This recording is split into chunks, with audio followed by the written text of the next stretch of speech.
The ticket price. This does not shock me at all. What did I say earlier? The WNBA was about to F around and find out, and these rival teams were going to be in a lot of trouble. Well, they're finding. The lights went off. For a brief time, it seemed as though the WNBA had finally broken through the ceiling as the audience surged. Everything suddenly clicked after years of battling for attention, headlines, crowded seats, and cultural importance. The number of viewers was really high. The tickets were selling out.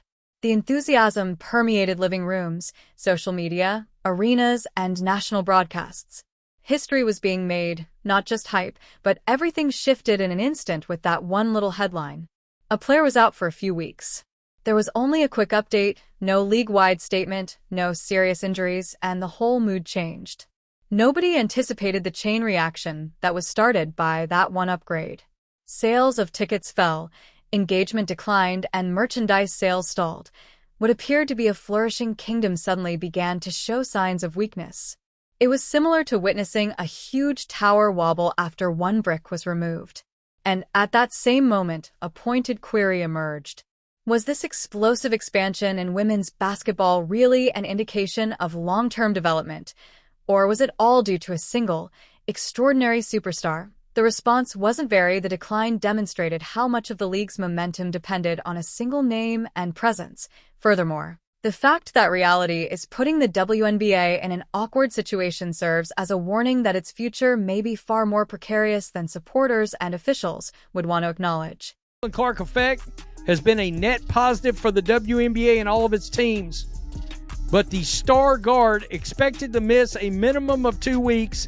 The league will see the flip side of her impact, and there are already initial data points. This is front office sports, no conspiracies, no BS from them. Statistical. The WNBA was enjoying a tremendous wave of momentum prior to the rumors of her departure even beginning. Every Indiana Fever game is become a must-see event. Courtside seats were selling for even more, and tickets were selling out quickly, with some costing over $80 just to enter. The excitement was more than just hype. It was truly electric and unstoppable, and it forced rival teams and arena administrators to take risks in the hopes of making money. Consider the Chicago Sky as an illustration.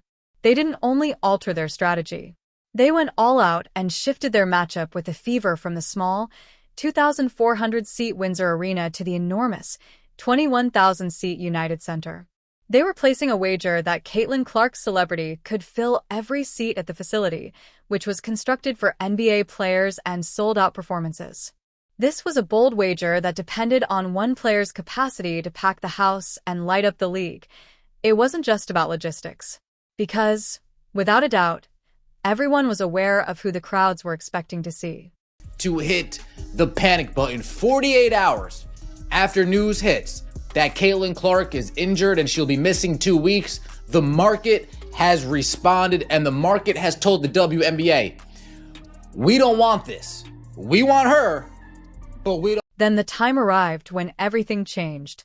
What began as a little rumor swiftly became widely publicized. The unstoppable engine of the WNBA's movement, Caitlin Clark, was sidelined. And suddenly, the league's atmosphere disintegrated. It wasn't a slow reaction. It happened instantly. Without hesitation, the market replied with the stark, cold reality. Without her, the WNBA just didn't have the same significance. The ensuing stillness was deafening as well as disappointing. No fans showed up. Prices plummeted overnight. The demand that had seemed endless vanished. Take a look at that United Center game between the Chicago Sky and Indiana Fever. In a couple of hours, one of the league's most popular tickets, which had started at $86 and dropped to barely $25, experienced a staggering 71% reduction that was nearly unheard of and dealt organizers who had bet on a sellout a devastating gut blow. Furthermore, it didn't end there. When the Fever played the Washington Mystics on the road, the same crash happened again. Reduced rates due to empty seats, a harsh reality scenario that this wasn't an isolated incident. Rather, it was a stark reminder that couldn't be ignored. Chicago Sky can't sell out their own 9,000-something seat arena like it is. They couldn't when they were kind of decent. They're a dumpster fire now. And now that Caitlin Clark is injured, the ticket prices for the Fever and Sky game just plummeted to hate. What was once a popular ticket costing $41 soon lost its appeal and was only $22. That is a startling 47% drop. The kind of decline that astounds front desks and fans alike. There was more than one game. Zoom out to view the larger image. Over a 2-week period, the average ticket price for 5 key Indiana Fever games had been skyrocketing at almost $137. However, as the injury news broke, that average dropped to only $80. A precipitous 42% drop in hardly a fortnight game demonstrates how harshly the market responded. They stink now. Yeah, it's about me too. No, it's not. This was a loud declaration from the fans, not simply a little decline in interest. No tickets, Caitlin Clark. The request was very explicit. People came to see her, not just to watch the WNBA, and you could sense the atmosphere shift when she wasn't playing. Before the game even began, the excitement had vanished. It seemed as though someone had released all of the building's air.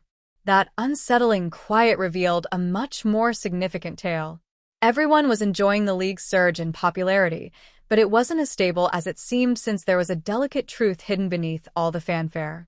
There was no widespread interest driving this enormous growth. It was largely dependent on one irrepressible star for support. To games over the next 2 weeks have dropped 42% since Caitlin Clark's injury announcement, an average ticket price of $137, all the way down to $80. This went beyond a superstar missing a few games. It was a brutal, unvarnished spotlight on the WNBA's most serious flaws. The figures were honest. They proved what many had believed but few dared to publicly state. They were cold, cruel, and unavoidable. It seems like the entire league is powered by Caitlin Clark, who is more than simply a player. Everyone else is only following in her footsteps in the hopes of absorbing some of the fire she produces. The increase in attendance at the crowded stadiums, the social media videos that went viral, the increase in ticket sales, they felt it was all evidence of a league turning a corner and entering a new era. An indication that women's basketball was at last receiving the recognition it merited. But this particular instance revealed a heartbreaking reality. One generational player was responsible for almost all of that momentum, and the league loses identity in addition to excitement when she isn't playing. Because the WNBA still doesn't have a complete roster of similarly lucrative stars outside of Caitlin, the true problem is that there isn't a long list of notable individuals to continue the tradition after she passes away. The type that cannot be fixed by a highlight reel. People are selling their tickets, definitely can't get face value, so what do? They just continue to lower and lower and lower and lower and lower the price. This isn't all resellers, folks. Hate to break it to you. A majority of these are everyday normal people. A majority of these are everyday normal people who watch Caitlin Clark in Iowa, watch her in her first year in Indiana, said, man, I want to watch that. I want to go to those games. I want to experience that. They won't be able to experience it. It was an unavoidable reality check for the league. What did it say about the actual strength of the WNBA's foundation if Caitlin Clark's brief absence could result in such a massive collapse in interest? It wasn't just about 1 or 2 games. It raised serious concerns about the league's whole commercial strategy. Everything was affected by the ripple effect. Sales of tickets, excitement, and the league's financial prospects, even the games that were supposed to be big events, like the Chicago Sky versus Indiana Fever game, which had come to represent the WNBA's renewed vigor, abruptly lost their appeal. The energy vanished. The unpleasant reality of rows of empty seats replaced the lofty aspirations of sold-out arenas. Not only were the numbers plummeting, but it was clear that the environment was disintegrating. Even casual admirers sensed it. There was no longer any buzz. This was not your normal star injury, where people continued to come out of habit or allegiance. This was a dangerous situation. The league was watching in real time as their big wager on Clark's superstar pull backfired. Without her, the enchantment diminished. The notion that a single star might elevate the entire league under pressure, It broke down, and many teams were left frantically trying to remain relevant in the quiet she left behind. It's more statistical proof, data, to confirm exactly what we've been saying, that Caitlin Clark is driving this whole ship, this whole bus. She's driving it. Everybody else, get in the back. Caitlin Clark. When abruptly removed from the spotlight, the attention persisted. It simply moved, landing directly on Angel Reese. She was seen by many as the moment's heir apparent. She was already a household name due to her unmistakable charisma, bold personality, and trend-setting style.